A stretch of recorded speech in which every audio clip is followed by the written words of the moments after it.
शनि देव की कथा। हिंदी धार्मिक कहानी। भगवान सूर्य ने देवी संध्या के साथ विवाह किया और 3 बच्चों का जन्म हुआ।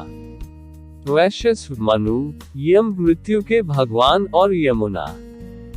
हालांकि संध्या सूर्य के लिए एक पवित्र पत्नी थी, लेकिन वह सूर्य की चमकदार प्रतिभा और गर्मी को सहन नहीं कर सकी।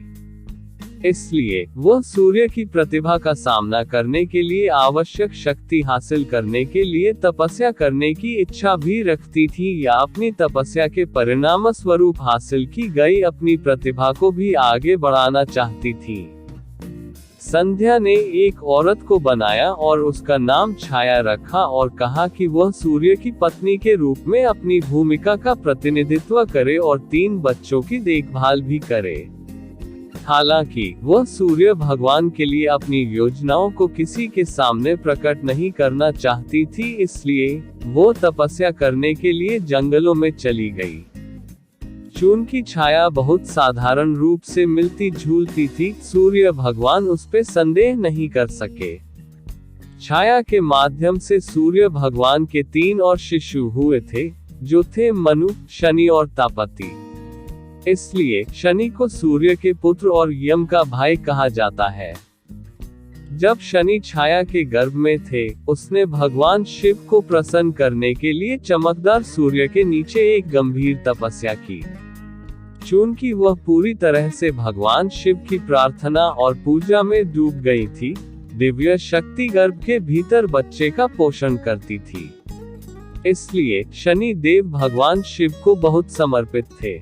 इसके अलावा जब छाया ने इतनी देर तक धधकते सूरज के नीचे तपस्या की थी, तो शनि गर्भ के अंदर काले रंग के हो गए थे।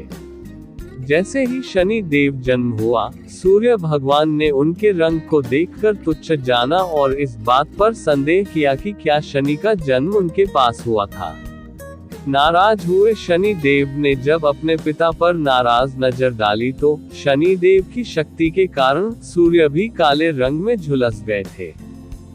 बाद में सूर्य ने अपनी गलती के लिए पश्चाताप किया और भगवान शिव की पूजा की, जिन्होंने उन्हें बताया कि क्यों शनि इतने काले थे। इस बात के पीछे सच्चाई को जानने के बाद सूर्य भगवान अपने पुत्र शनि देव के साथ खुश थे और वे एक दूसरे को बेहतर समझने लगे। शनि देव भगवान शिव के एक प्रेरक शिष्य बन गए और सभी ज्ञान उनसे सीख गए। शिव शनि देव की भक्ति और ईमानदारी से बहुत प्रसन्न थे, इसलिए उन्होंने उन्हें पृथ्वी पर पैदा हुए जीवन पर उन्हें महत्वपूर्ण ग्रह का स्थान दिया। उन्हें लोगों द्वारा किए गए कर्मों के प्रभावों को वितरित करने की जिम्मेदारी दी गई थी। शनि देव बेहद उदार भगवान हैं, हालांकि कई लोग उन्हें क्रूर रूप में देखते हैं। वह अपने भाई यम मृत्यु के देवता की तरह इतने न्यायप्रिय है, इसीलिए वह लोगों द्वारा किए गए कार्यों के अनुरूप सही प्रकार के परिणाम प्रदान करते हैं। अच्छे कर्मों के साथ शनि देव की प्रार्थना करने से उनके आशीर्वाद प्राप्त होंगे और पीड़ित लोगों को कम भुगतना पड़ेगा।